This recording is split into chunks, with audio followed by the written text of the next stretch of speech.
Assalamualaikum warahmatullahi wabarakatuh. Bismillahirrahmanirrahim. Yang saya hormati Ibu Amanah Zulhijayati selaku guru pelajaran PPHH dan siswa-siswi kelas 11 SMK Al-Karimiyah Sumeneb. Pagi ini kita bertemu pembelajaran di virtual melalui Webex Meeting untuk pelajaran PPHH kelas 11 SMK Al-Karimiyah. Selanjutnya dipersilakan kepada Ibu Amanah Zulhijayati untuk menyampaikan materinya.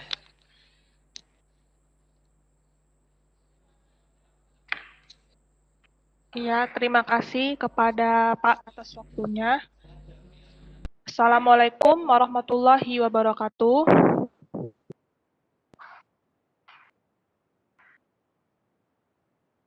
Semua dalam keadaan sehat ya.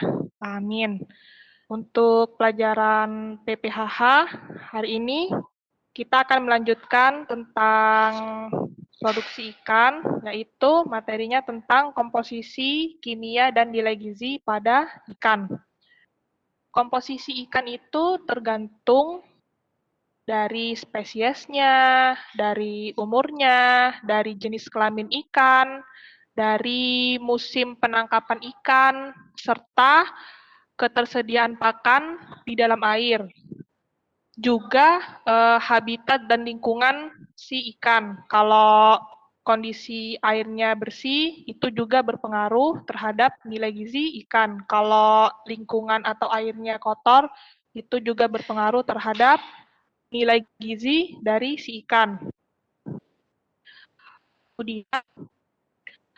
Kemudian kandungan protein dan mineral itu biasanya itu selalu konstan kalau pada tubuh ikan.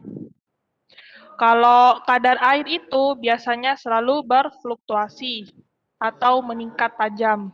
Kemudian kalau kandungan lemaknya besar, kalau pada tubuh ikan kandungan lemaknya besar, biasanya kandungan airnya itu kecil. Dan juga sebaliknya, kalau kandungan lemaknya kecil, kandungan airnya besar. Komposisi kimia yang pertama pada tubuh ikan itu, di tubuh ikan itu mengandung air. Daging ikan laut itu biasanya mengandung air sekitar 50-85%. Banyak ya. Tapi kandungan air ini di dalam tubuh ikan biasanya tergantung pada spesies atau jenisnya dan status gizi dari si ikan. Di dalam otot atau jaringan itu, air itu berpengaruh penting sebagai pelarut, sehingga memungkinkan terjadinya reaksi biokimia di dalam sel. Jadi air itu sangat penting di dalam tubuh ikan. Tidak hanya pada tumbuhan, tidak hanya pada tubuh kita, tapi di dalam tubuh ikan juga sangat penting. Terus, jika daging ikan diberi perlakuan seperti kayak pembekuan, setelah penangkapan dibekukan, dipanasi, terus kita keringkan, terus itu air itu akan mengalami perubahan, kemudian mengalami terjadinya perubahan konsistensi. Jadi kalau kita keringkan ikannya, maka airnya itu akan berkurang, bahkan mungkin juga menghilang, seperti itu. Lalu setelah ada kandungan air tadi di dalam tubuh ikan yang manfaatnya untuk metabolisme reaksi kimia di dalam sel-sel. Kemudian ada kandungan protein. Nah, kandungan protein ini biasanya sangat penting di sudut gizi. Biasanya mengandung sekitar 15-25% dari berat total daging ikan. Biasanya protein ini berarti ada di dalam tubuh otot ikan atau di dalam daging ikan proteinnya. Berarti unsur yang paling banyak itu air ya, sebanyak 50-85, kalau protein 15-25%. Protein itu ada 3. Yang pertama itu protein yang larut dalam air. protein larut air disebut juga dengan protein sarkoplasma atau protein enzim. Ini, kalau protein yang larut air ini memiliki peranan penting dalam proses enzimatis yang mempengaruhi mutu ikan. Jadi yang bekerja sebagai enzimatis itu namanya protein yang larut dalam enzim. Dan ada protein yang larut garam. Protein larut garam itu namanya myofibrilar.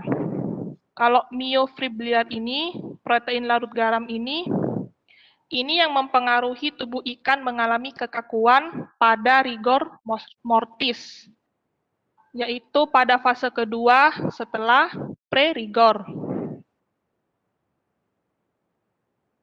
Jadi pada protein larut garam ini, daging ikan itu mulai kaku. Kemudian ada protein tidak larut yang disebut dengan stroma. Nah, di protein tidak larut ini mengandung kolagen dan elasin. Kita tahu semua kalau kolagen itu bagus untuk kulit kita.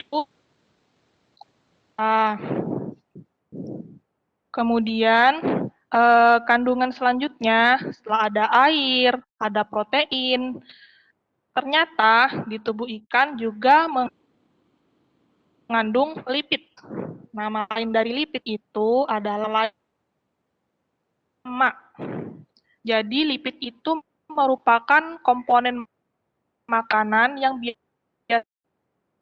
biasanya dikenal sebagai fosfolipid, kolesterol, lemaknya ikan, lipid itu. Jadi, kalau ikan lemaknya itu rendah, misalnya kalau ada ikan yang lemaknya rendah, kalau kita ingin mengetahui ikan itu lemaknya rendah, kita bisa melihat dari dagingnya. Kalau berwarna putih berarti lemaknya rendah. Kalau lemaknya tinggi itu biasanya tinggi sampai yang gelap. Gitu ya. Terus ikan yang digolongkan berlemak rendah itu bila mengandung lipid kurang dari 2%.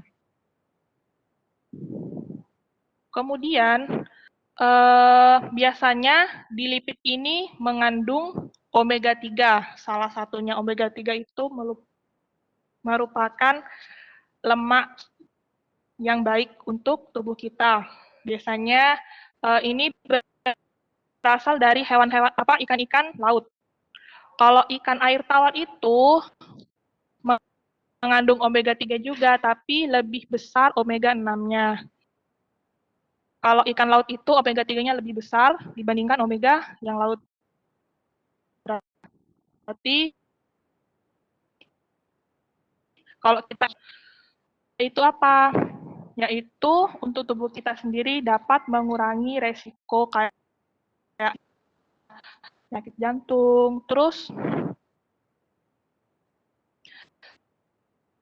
lipid sendiri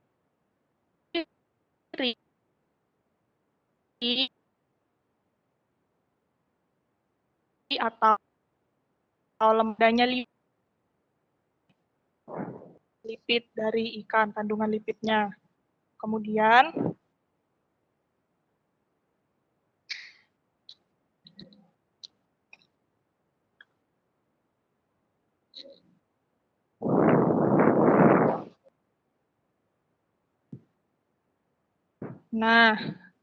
kandungan selanjutnya adalah karbohidrat.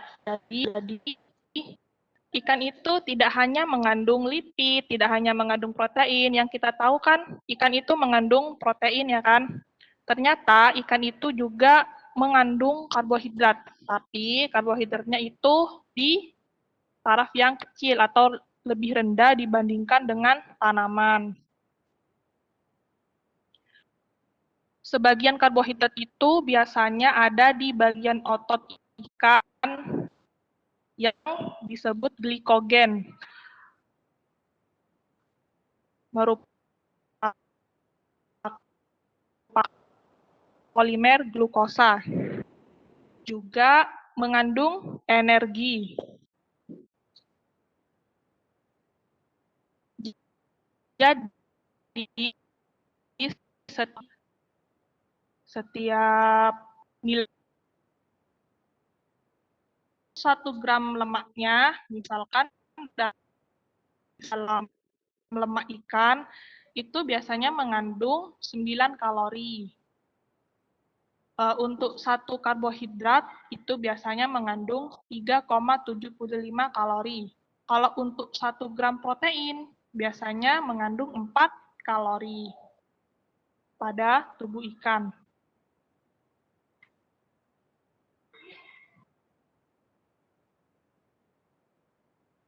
Nah, selanjutnya tadi sudah ada kandungan air, ada protein, terus ada lipid atau lemak, kemudian ada karbohidrat. Sekarang ada kandungan vitaminnya.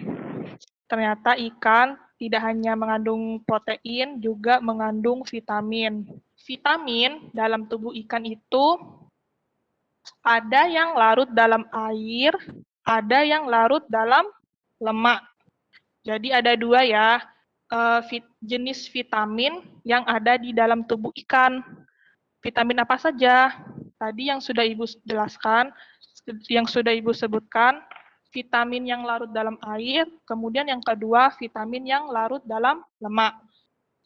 Untuk vitamin yang larut dalam air itu contohnya kayak vitamin B, vitamin B2, vitamin B12, itu ikan itu mengandung vitamin itu untuk yang vitamin larut dalam air. Untuk vitamin yang larut dalam lemak itu misalnya vitamin A, vitamin D3, dan vitamin E. Vitamin E di sini biasanya manfaatnya bagus untuk kulit kita.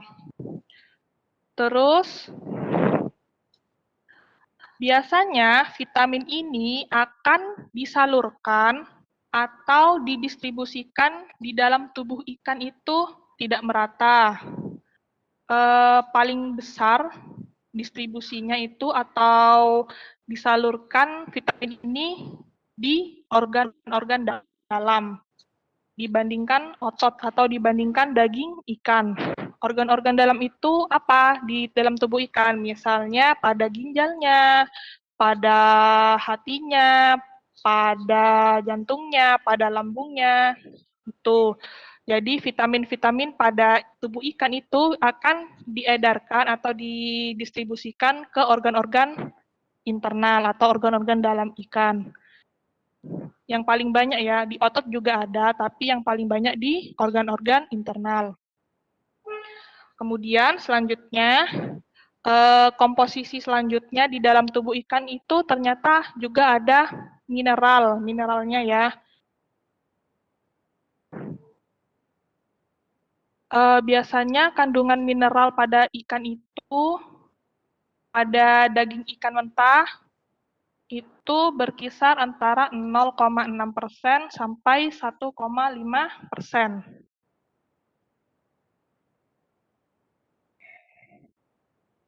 Selanjutnya, tadi sudah ada kandungan yang baik, ada kandungan kayak vitamin, karbohidrat, ada lipidnya, ada kandungan air, ada kandungan energinya, terus ternyata di ikan tertentu itu ada logam berat, mengandung logam berat juga. Logam berat yang banyak mendapat perhatian itu kayak contohnya merkuri, arsenal, kadmium, dan timbal. Kenapa di dalam tubuh ikan itu bisa ada logam berat? Karena adanya pencemaran lingkungan. Biasanya sungai-sungai yang dicemari sama limbah-limbah produksi, limbah-limbah pabrik, itu dibuang limbah-limbah pabriknya ke sungai, dibuang sembarangan. Itu biasanya akan mencemari air. Terus Ikannya juga berpengaruh sama kualitas ikannya, jadi ikannya juga mengandung logam berat. Kemudian, selain mengandung logam berat, ikan itu juga mengandung toksin organik. Jadi ada ikan, contohnya itu pada ikan buntal. Tahu kan ya ikan buntal? Itu biasanya mengandung ichthyotoxin. Itu merupakan keracunan ikan akibat mengkonsumsi jaringan ikan yang mengandung racun. Jadi pada ikan buntal itu ada racun, ada toksinnya yang dapat membuat tubuh kita keracunan. Jadi kalau kita mengkonsumsi ikan itu, tubuh kita akan mengalami keracunan. Sebaiknya jangan, ya. Terus selain ikan buntal itu biasanya juga ada ikan karang.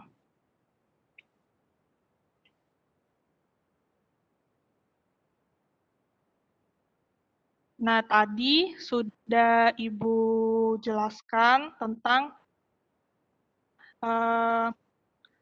komposisi atau nilai gizi yang ada di dalam tubuh ikan, kayak air, terus ada vitamin, ada lipid atau lemak, ada karbohidrat, mengandung energi juga, terus mengandung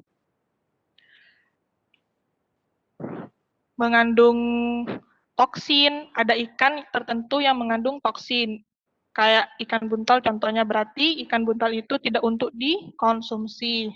Pada tabel ini merupakan jenis-jenis ikan dengan kandungan gizinya. Untuk contohnya seperti ikan tongkol dan ikan kakap. Itu mengandung protein yang lebih besar dibandingkan ikan yang lain. Kemudian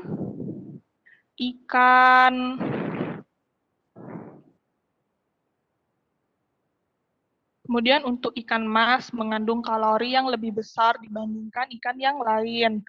Kemudian ikan yang mengandung lemak, mengandung lipid atau mengandung lemak yang tinggi itu pada ikan salmon. Lemak di sini lipid ya, lipid itu yang mengandung omega 3. Omega 3 ya, beda sama kolesterol. Kolesterol itu lemak jahat, kalau omega 3 itu lemak yang baik atau lemak tak jenuh.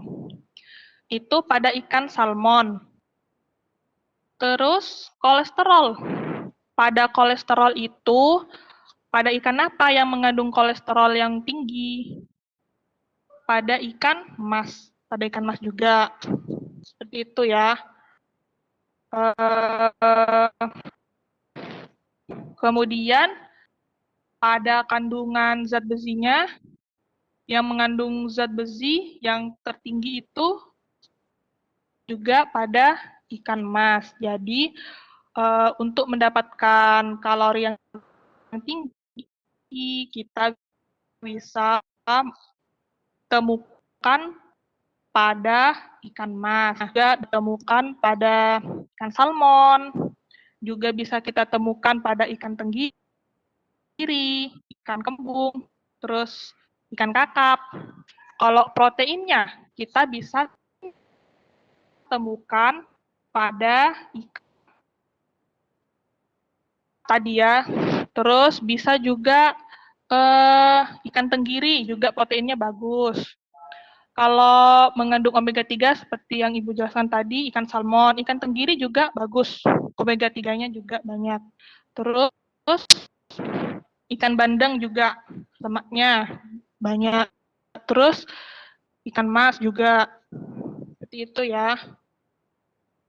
Jadi pada tubuh ikan itu yang kita ketahui tidak hanya mengandung protein saja. Ternyata di tubuh ikan itu juga mengandung vitamin, terus mengandung karbohidrat, walaupun kandungannya kecil dibandingkan tanaman, terus juga mengandung strukturasinya lebih tinggi dibandingkan kandungan yang lain. Terus mengandung lipid, lemak. Tadi contohnya lipid itu kayak omega 3 yang baik untuk kesehatan kita. Terus juga mengandung vitamin. Terus kalau lingkungannya kotor atau tercemar, itu bisa mengandung yang tadi, yang toksin gitu ya.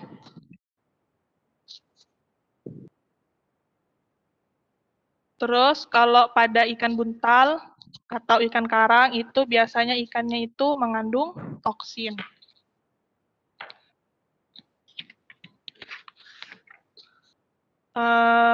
Demikian materi pada hari ini. Ibu ucapkan terima kasih untuk materi tentang komposisi dan nilai gizi pada tubuh ikan.